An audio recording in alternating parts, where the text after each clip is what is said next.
visits the brave men and women serving in Operation Desert Shield. It's the show that made the headlines. Right? Which one is the show? The Desert Shield or Bob? You don't know. You know. And there you have it, right? Ann Jillian, Christine, head of the class, Dolores Hope, Johnny Bench. Nobody knows you here. Maria Osmond, the Pointer Sisters. Right? This is on the Arabian Peninsula, a land that was purified by the messenger of Allah and his companions. And here you have the lowest of the low. The lowest of the low going there to give Christmas cheer. So the next one. There you go. That's what they want. That's all they want. If you do that, they'll be happy with you, I promise. That's what they want from us, right there. That picture says 1,000 words. I don't have to make any comments on that. This was taken out of Newsweek, right? After the Americans saved the day, right? Next one. And if you don't do that, that's what happened, right? That's an Iraqi soldier, right?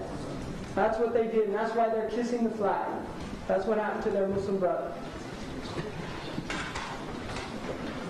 I mean, that, inshallah, that's a shaheed right there. I mean, he even looks like he's got his finger. Takbir! Allah.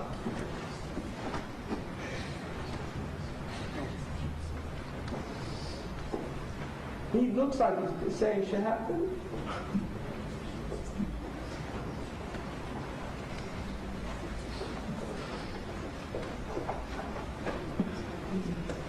Next one. There it is, the World Wide Web. Allah subhanahu wa ta'ala tells us that مثل الذين اتخذوا أولياء من دون الله كمثل العنكبوت اتخذ بيتا. Those who take protection friends other than Allah, they take a system other than Allah's system, are like those who make a spider's web.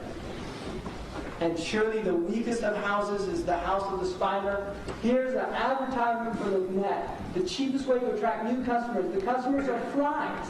And what are flies attracted to? Crap, because that's what they're selling. Right? That's what it is. And the word in Arabic, Dajjal, Dajjal, is a group of people spreading feces all over the world. You can look it up in the dictionary. Look it up. I'm not making this up. Spreading feces all over the world. Dung. And another one, Dajjal, is a group of people selling goods. Right? And so here they are. That's their spider's web, which I'm going to talk about. But, I mean, it's very interesting. Let's look at the spider's web.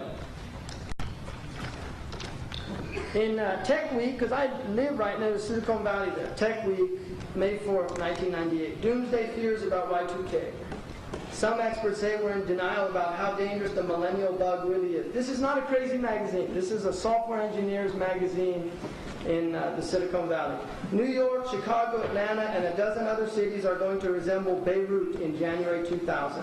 That's why I moved out of New York City to rural New Mexico a couple of months ago. The government of the U.S. as we currently know it will fall on 1/1/2000 period. That's computer programming guru Ed Jordan talking, and he's one of the more conservative Y2K experts. There's a growing alarm in the computer programming circles about what is seen as the abysmal failure out of hubris or greed, or both, of American business and government to take the Y2K crisis seriously enough.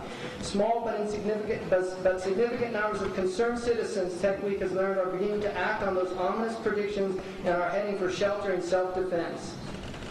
Stockpiling supplies, hunkering down, and preparing what they see is an apocalypse fostered by our total reliance on tiklan. If you translate that in Arabic, tiklan or tawakkul al-mutlaq ala technologia, right? Absolute dependence on technology, a flawed system. None of the mission-critical sectors in the United States are even close to being Y2K compliant, say the experts. Not 9,000 electric utility plants, not the 11,000 banks, not the telecommunications companies, and certainly not U.S. governments, which is way behind in its Y2K fixes. The April 28th FCC chairman, William Kenner, told the Senate's Committee on Commerce, Science, and Transportation, He was concerned that the year 2000 problem had the potential of disrupting communication services worldwide. Every sector of communications industry, broadcast, cable, radio, satellite, wireline, and wireless telephone could be affected. Right? And then here, the IRS, speaking also before the Senate, IRS Commissioner in the Wall Street Journal on April 22nd said, 21 months from now, there could be 90 million taxpayers who won't get their refunds. If we don't fix the century date problem, we will have a situation scarier than the average disaster movie you might see on Sunday night. Okay? I think the point of that is, and then in here he says signs to look for: CEOs who start abandoning their companies. Then the Y2K programmers will realize they're on a death march culminating in the great geek migration. Programmers will have to decide, how long do I stay and make the big bucks? Then here, financial consultant Gary North responds, in Asia, Africa, Europe, South America, where 80% of the world's code is, it can all be solved if American programmers just stay on the job in large cities and if the COBOL ferry shows up on time. That's why it's naive to believe that Y2K will be fixed. Y2K is a systemic problem. It cannot be solved. Why stay on the deck of a sinking ship if you can get off? Now, other signs, other dates that are important: August 22nd, 1999, GPS global positioning system rollover reset to 0.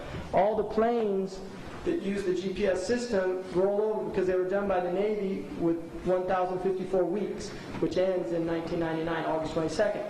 Now, Allahu Alam, I really don't know, but the point is they're very concerned about this problem. They're concerned about it in England as well. Some of them say that it's just a time bomb that's ticking away because they've already done simulated testing of several of the electrical companies in America, and the infrastructure is too vast for them to deal with the issue in time. And when they click it over to 00, they get a crash of the system. And also the nuclear plants, they're very concerned about that. So this is and just an indication for us that how weak and flimsy this system is. Because just if this is true, and I don't know it is, and I'm not saying it is, I asked 30 software engineers the other night in California, and they had differing opinions. Some of them said, it's too big, we can't deal with it, the system's going to crash. Others said, we'll just have to wait and see, we don't really know what's going to happen. But nobody said, no, there's no problem whatsoever. There is a problem. The year 2000 bug is a serious bug. And I think it's interesting that they call it a bug, and Allah subhanahu wa ta'ala says that you know that Allah is not ashamed to use even the least thing in His creation as a metaphor. And ba'uda is a bug in the tafsir. It's a bug.